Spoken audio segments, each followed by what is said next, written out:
Hello everyone, আমি মিষ্টি চলে আসলাম আবারও একটা নতুন ব্লগ নিয়ে। আর দেখো, আমার ব্লগে তোমাদের অনেক ওয়েলকাম। কেমন আছো সবাই? যেদিন এই ভিডিওটা করেছিলাম সেদিন তো তোমরা দেখেইছিলে যে আমরা গিয়েছিলাম বউ আনতে। বউ আনার পরে দেখো এত এত নাচ করছি আমরা যে মানে কি বলবো, এত ঠান্ডাতেও আমাদের খুব খুব খুব গরম লেগে গেছিলো।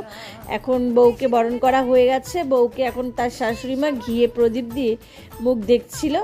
আর এখন খাওয়াবে মিষ্টি। বিয়ে মানেই তো জানো, মিষ্টি মিষ্টি মিষ্টি খেয়ে খেয়ে দিন কাটাতে হয়। খাওয়া নাই দাওয়া নাই, খালি মিষ্টিই খেতে হবে।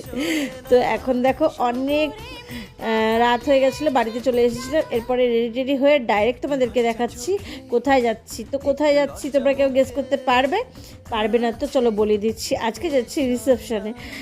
তো বাড়ির থেকে রিসেপশন যেখানে হবে, ভবনটা একটু মানে বেশি না, 5 মিনিটের রাস্তা ছিল, তাই আমরা হেঁটেই যাচ্ছিলাম। আর আমার সাথে সাথে দেখে নাও সবাই কত সুন্দর করে সেজেছে। আর দেখো ভবনটাও কেউ কত সুন্দর করে সাজানো হয়েছে। তো তোমরা অবশ্যই কমেন্টসে জানাবে যে ভবনটাকে আর আমাদেরকে কেমন লাগছে। চলো এবার মিষ্টি বউকে দেখে নাও। এই দেখো মিষ্টি বউয়ের লুকটা তোমরা সবাই অবশ্যই কমেন্টসে জানাবে বউকেও কেমন লাগছে। তো আমরা এখন এখানে চলে এসেছি। তারপরে স্টল ছিল, অনেক স্টল ছিল। তো আমরা খাবো, তার আগে বউর সাথে একটু ফটো ভিডিও করে নিই। তারপরে ব্লগটা এখানেই শেষ করলাম। নেক্সট ব্লগে আবার দেখাবে। টাটা।